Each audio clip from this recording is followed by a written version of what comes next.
Assalamualaikum warahmatullahi wabarakatuh dan salam sejahtera, berjumpa kembali di Pendakwah Teknologi. Selama ni kita hanya bercakap tentang teknologi 5G. Tapi adakah anda tahu yang selain daripada 5G itu terdapat satu lagi teknologi yang lebih tinggi daripada 5G, iaitu 5.5G. Jadi saya berpeluang untuk pergi ke Mobile World Congress ataupun MWC di Shanghai dan melawat pavilion Huawei. Jadi antara teknologi yang ditunjukkan di sana adalah 5.5G. Maka disebabkan itu, dalam video kali ini saya nak perkenalkan dan ceritakan beberapa kelebihan teknologi 5.5G ini kepada anda semua. Pertama sekali, apakah dia itu 5.5G? Secara umumnya kan, 5.5G ini dia adalah satu teknologi rangkaian selular yang lebih baik daripada 5G. Tapi saya perlu maklumkan dahulu yang teknologi 5.5G ini masih lagi dalam proses pembangunan ataupun kita panggil under development.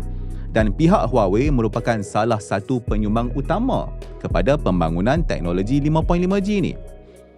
Antara kelebihan utama 5.5G ini adalah dia punya kelajuan, di mana kelajuan dia tu dikatakan adalah 10 kali ganda kalau kita nak bandingkan dengan 5G. Jadi dengan menggunakan 5.5G ini, anda dikatakan boleh mendapat kelajuan melalui rangkaian selular sehingga 10 gigabit per second untuk download dan 1 gigabit per second untuk upload.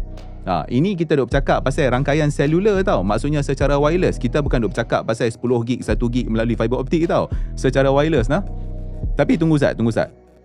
Kalau nak ikutkan, teknologi 5G itu sendiri pun secara teorinya dapat memberikan kita kelajuan rangkaian sehingga 20 gigabit per second.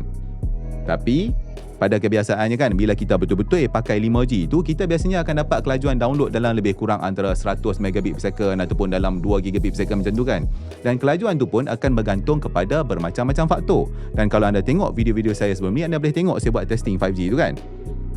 Cuma untuk yang 5.5G tu, kelajuan yang 10 gigabit per second tu dikatakan bukan kelajuan secara teori, tapi kelajuan yang kita akan dapat bila kita gunakan rangkaian 5.5G tu. Tu beza dia. Jadi mungkin anda duk terfikir, macam mana yang 5.5G tu boleh bagi kita download yang laju sampai 10 gig kan? Mari saya cerita sikit. Kelajuan download yang ultra high bandwidth sampai 10 gigabit per second melalui 5.5G itu, dia boleh dicapai melalui penggunaan frekuensi tertentu di bawah 100 GHz. Jadi frekuensi itu semua kita kenali dia sebagai high frequency band. Itu satu. Dan selain daripada penggunaan high frequency band tadi itu, kita juga boleh gunakan sesuatu yang dipanggil sebagai Extremely Large Antenna Array ataupun nama pendek dia adalah ELAA. Jadi Extremely Large Antenna Array ni benda apa? Cerita dia macam ni. Saya tolong cerita dekat anda Jadi kalau anda tengok yang antena selular yang ada dekat menara telekomunikasi 5G tu kan, yang 4 segi panjang tu kan, benda tu kita panggil nama dia lah sebagai Active Antenna Unit ataupun AAU. Jadi sebenarnya dalam benda 4 segi itu dia ada banyak antena kecil-kecil ataupun transceiver tu. Dan benda tu semua kita panggil dia sebagai antena array. Jadi biasanya jumlah transceiver dalam tu dalam berapa puluh macam tu lah. Tapi kalau antena yang berjenis ELAA ni, dia mempunyai lebih banyak antena kecil-kecil dalam tu. Contohnya kan, antena keluaran Huawei yang bernama Meta AAU tu. Dalam tu ada sampai 384 transceiver dalam dia punya array tu. Itulah dia.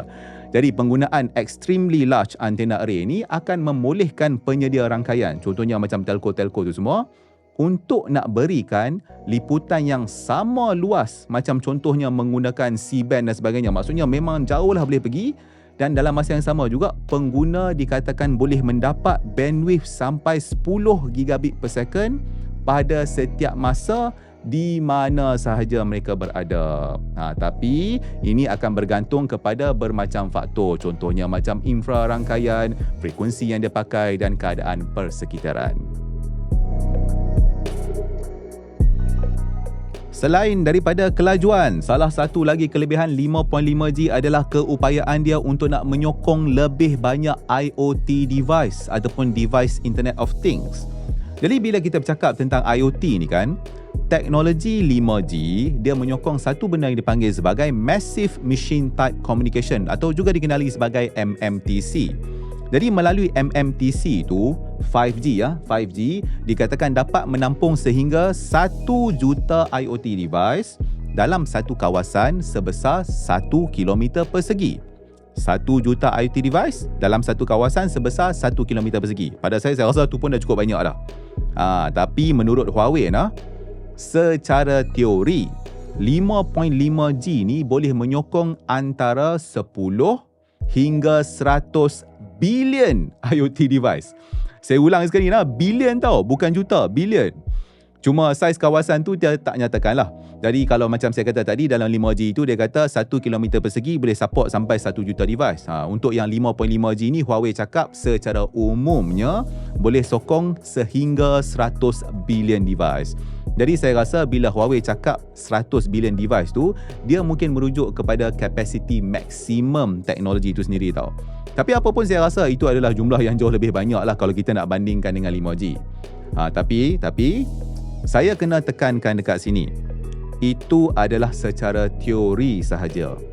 Jumlah sebenar IoT device yang boleh disokong bila kita betul-betul gunakan dia, tak kisahlah sama ada melalui 5G ke 5.5G ke, dia akan bergantung kepada pelbagai faktor. Antaranya keupayaan rangkaian, keupayaan device itu sendiri dan juga teknologi yang digunakan. Salah satu lagi keupayaan 5.5G yang dinyatakan oleh pihak Huawei adalah untuk membolehkan penggunaan kereta yang dipandu sendiri ataupun lebih dikenali sebagai self-driving car ataupun autonomous vehicle tu, yang AV tu. Jadi bila kita bercakap tentang autonomous vehicle, ni kalau saya nak cakap pasal 5G dulu lah. Teknologi 5G dikatakan boleh memberikan sambungan rangkaian high speed dan low latency yang diperlukan oleh autonomous vehicle tu untuk nak berfungsi dengan baik. Jadi bila kita bercakap tentang autonomous vehicle ni kan, dia ada satu benda yang berkaitan dengan rangkaian ataupun network, dan benda tu dipanggil sebagai Autonomous Driving Network ataupun ADN. Jadi teknologi 5.5G ni dikatakan dapat meningkatkan lagi keupayaan rangkaian tu. Maksudnya kan, lebih banyak data yang dapat dihantar pada latency yang jauh lagi rendah. Itu kalau 5.5G lah. Jadi 5G dikatakan boleh menyokong level 3 ADN autonomy, manakala yang 5.5G tu pula dikatakan berkemungkinan untuk menyokong ADN autonomy sehingga level 4. Okey, Sat. Jadi benda apa yang saya duk cakap pasal ADN autonomy level 3, level 4 semua tu kan? Okey, cerita dia macam ni lah, saya cuba jelaskan lah. Jadi dia sebenarnya ada beberapa peringkat ataupun level autonomy dalam autonomous driving network yang saya kata ADN tadi tu. Dan benda ni semua ni dah ditetapkan oleh Society of Automotive Engineers. Dia punya nama pendek dia adalah SAE. Jadi pada peringkat yang paling rendah ataupun yang level 0 tu, rangkaian ataupun network tu dia tidak ada sebarang automation. Memang memerlukan manusia sepenuhnya. Manakala peringkat yang paling tinggi sekali iaitu level 5, itu dipanggil sebagai full automation, di mana network ataupun rangkaian tu boleh beroperasi sepenuhnya tanpa bantuan manusia. Okey, ni kalau saya cerita sikit balik kepada yang level 3, level 4 tu kan. Jadi level 3 ADN autonomy yang disokong oleh 5G tu bermaksud kenderaan tu boleh melakukan kebanyakan aspek pemanduan.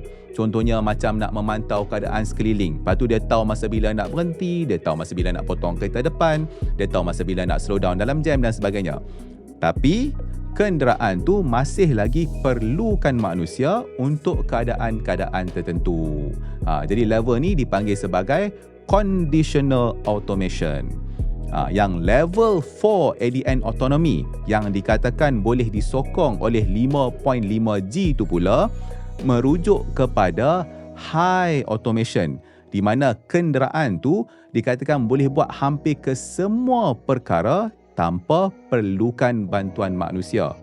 Tapi manusia boleh lagi mempunyai pilihan untuk nak kawal secara manual. Itulah dia.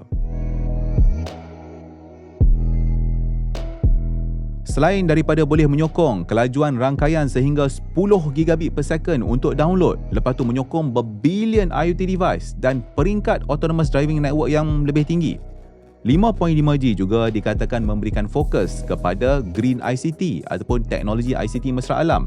Lepas tu aplikasi dan juga servis cloud dan juga artificial intelligence. Nah, itulah beberapa keupayaan menarik teknologi 5.5G yang dinyatakan oleh pihak Huawei. Jadi ini kalau saya nak kongsi dengan anda sikit, apa yang saya dapat lihat pada MWC di Shanghai pada 2023 tu kan, fokus Huawei untuk teknologi 5.5G ni adalah untuk nak berikan sambungan contohnya sambungan kepada manusia, sambungan kepada benda ataupun IoT tadi tu, lepas tu kepada kenderaan dan sebagainya. Lepas tu penggunaan dia untuk kegunaan di rumah, lepas tu kegunaan untuk industri, contohnya macam perlombongan dan kesihatan, semua benda-benda itulah. Tapi persoalan yang terbesar dekat sini adalah adakah kita boleh gunakan teknologi 5.5G ni? Itulah persoalan dia. Jadi menurut Huawei, mereka akan mula memasarkan produk-produk rangkaian yang menyokong teknologi 5.5G pada tahun 2024. Itu dia. Jadi, apakah pandangan anda tentang teknologi 5.5G tu? Jadi tulislah pandangan anda di ruangan komen video ni. Alright, sampai sini dululah untuk video kali ni. Jadi kalau anda rasa video ni mendatangkan manfaat kepada anda, maka saya harap anda sudilah untuk subscribe ke channel YouTube Pendakwah Teknologi dan juga follow Facebook dan Twitter rasmi Pendakwah Teknologi. InsyaAllah kita jumpa lagi di episod yang seterusnya. Terima kasih kerana menonton. Assalamualaikum.